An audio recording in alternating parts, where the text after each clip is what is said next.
Hi there. Welcome to the Seeker Sisters podcast. We're your hosts, Melanie Norris and Brittany Hogan. And we're so glad you've tuned in to listen as we share conversations that propel women to live purposefully settled in God's love.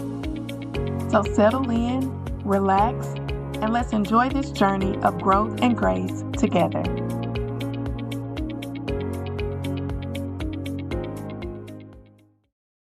Hi, She's a Seeker ladies. Happy New Year.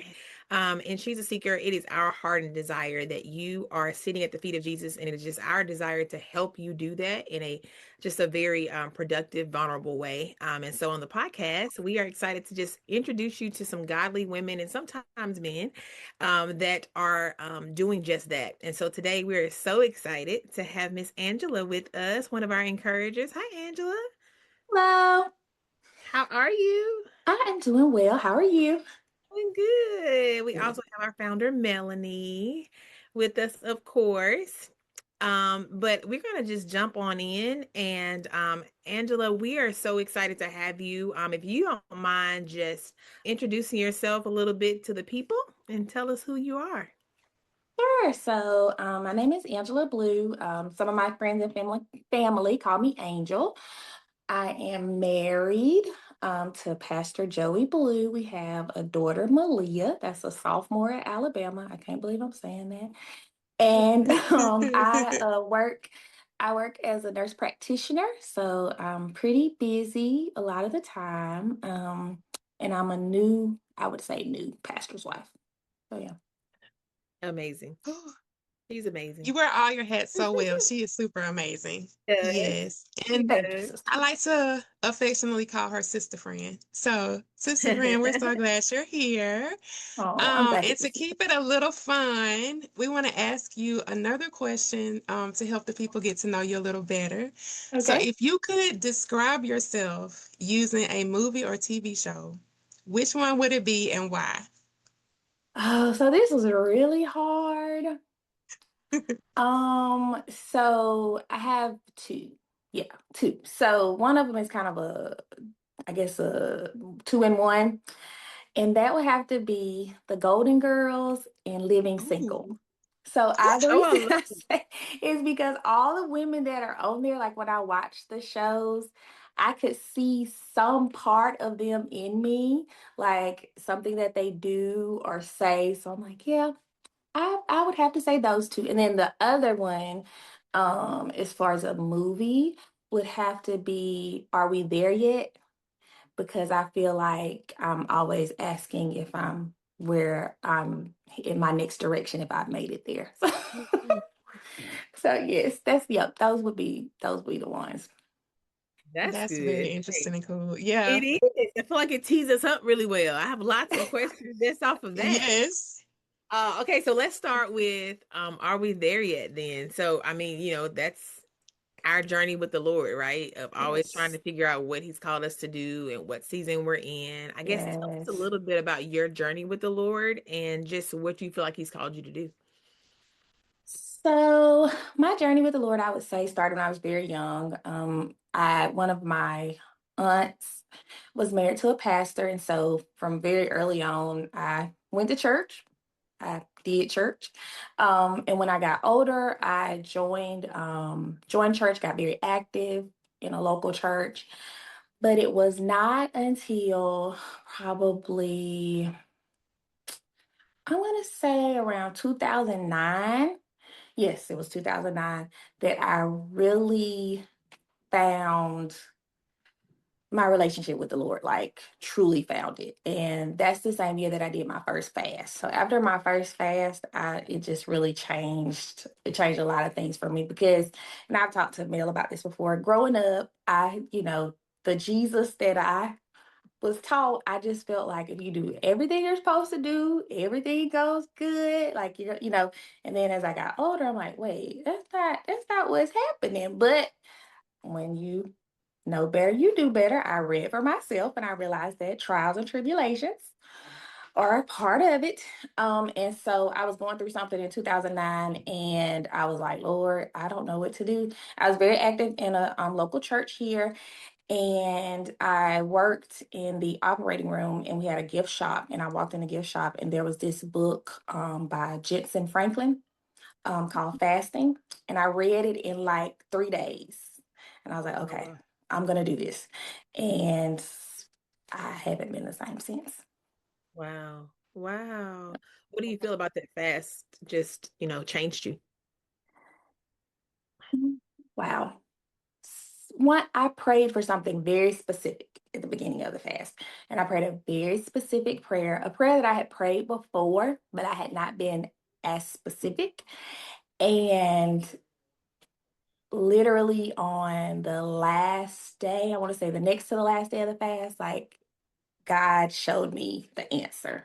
And it just really yeah. And that answer, I mean, transformed the rest of my life. Wow. Wow. Wow. Yep. Wow. That's amazing. That's amazing.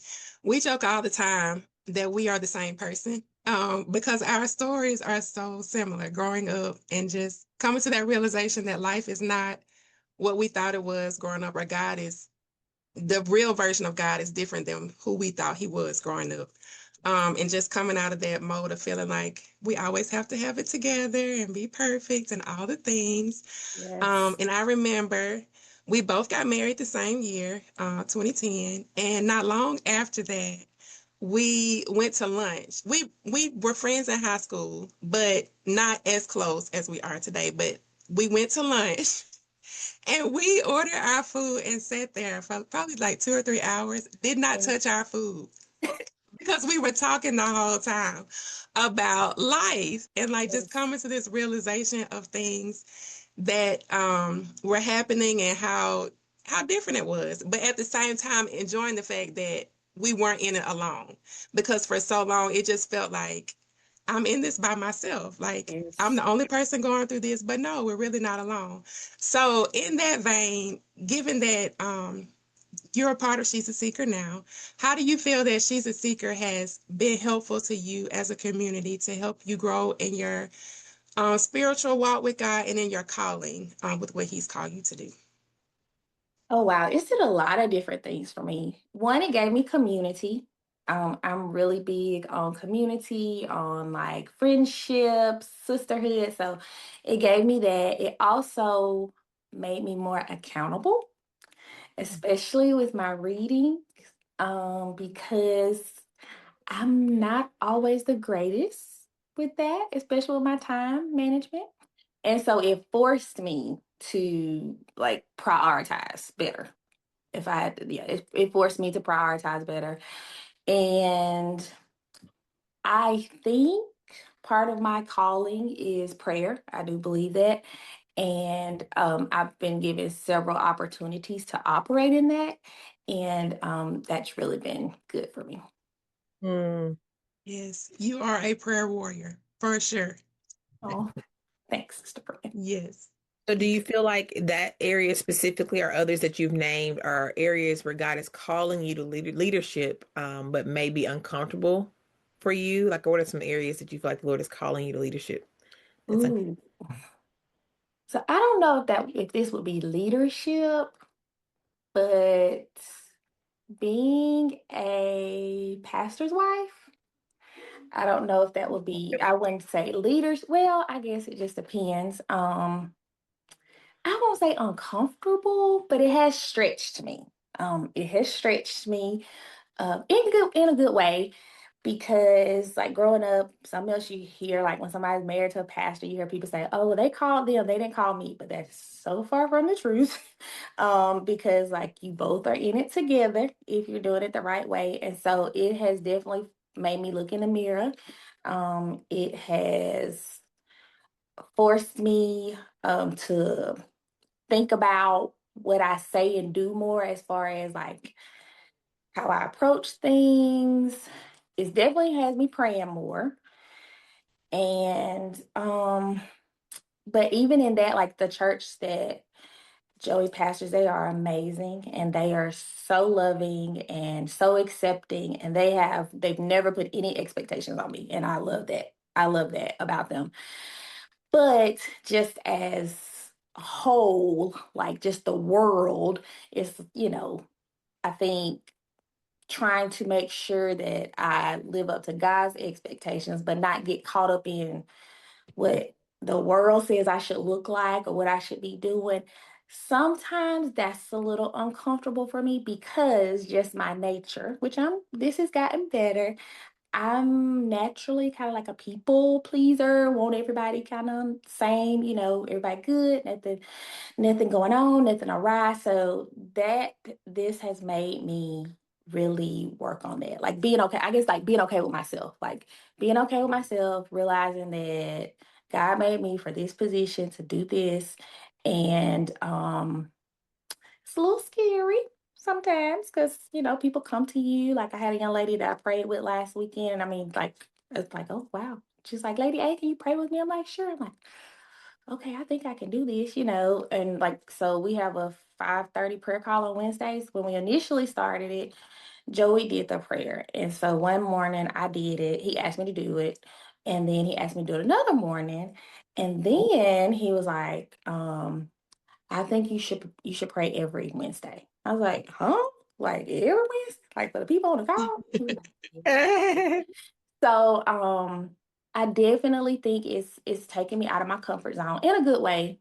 In a good way. But yeah, it's still just kind of like I said, God's expectations of the world, not the congregation that we serve because they are amazing, but just the world, like outside voices, like, you should do this and you should be like this and you should wear this and so trying to like be okay with who I am and be like, nope, this is who I am. This is who God called me to be.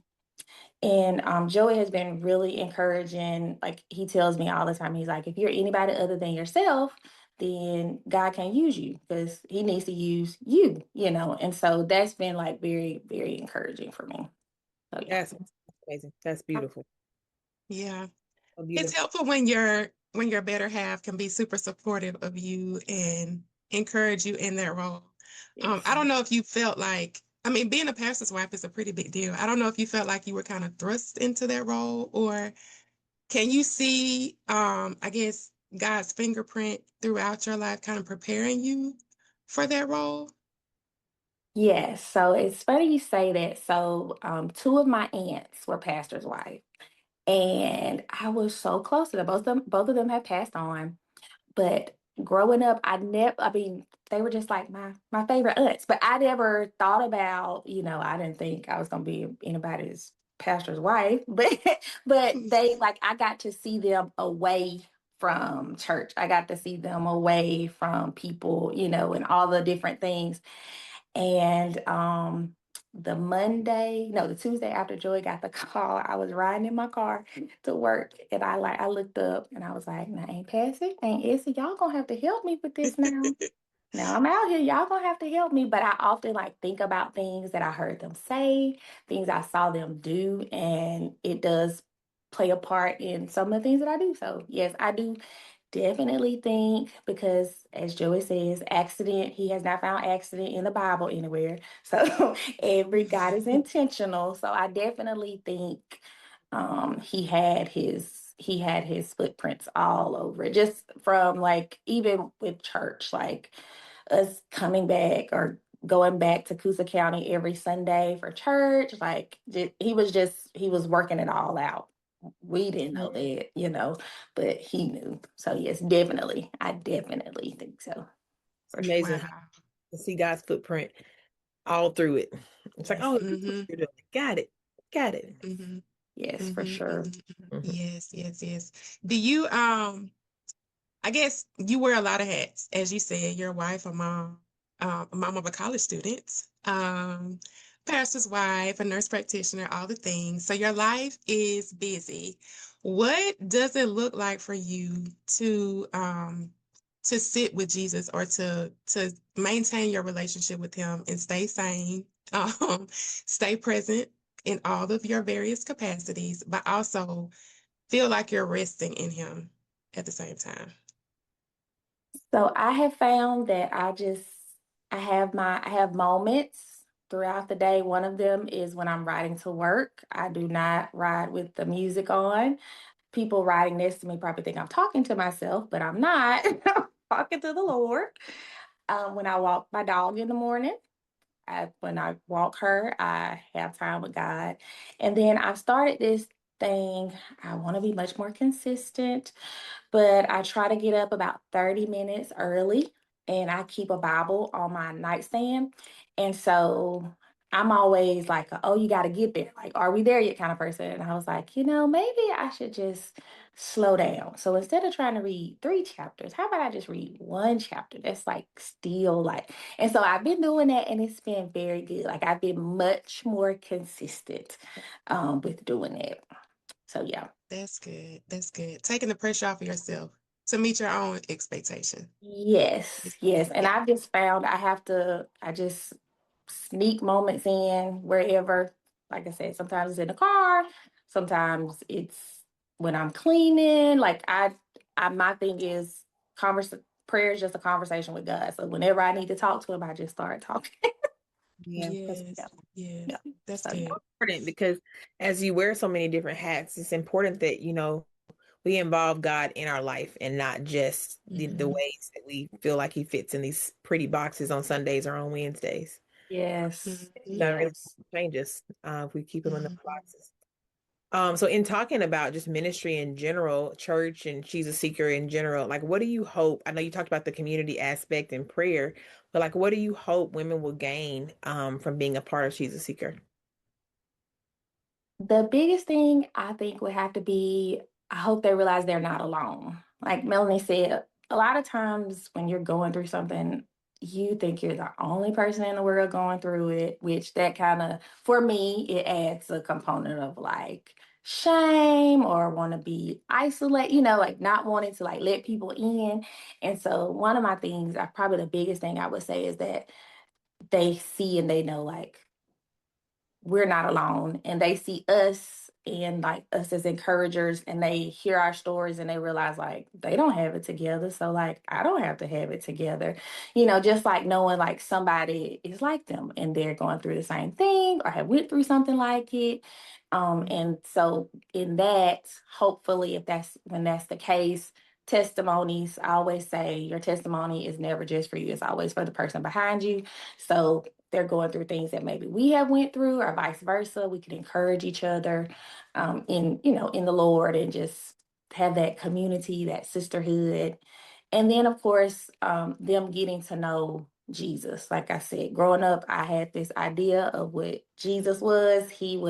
You had to do everything right, which now I know nobody does everything right. But that's how I got to do everything right and everything will be good. But if you do something bad, no, that's not the Jesus that we serve. He's kind and he's gracious, and he told us we're gonna have some trials and tribulations, but he's gonna walk through the fire with us. So yeah, that would definitely be what I would say.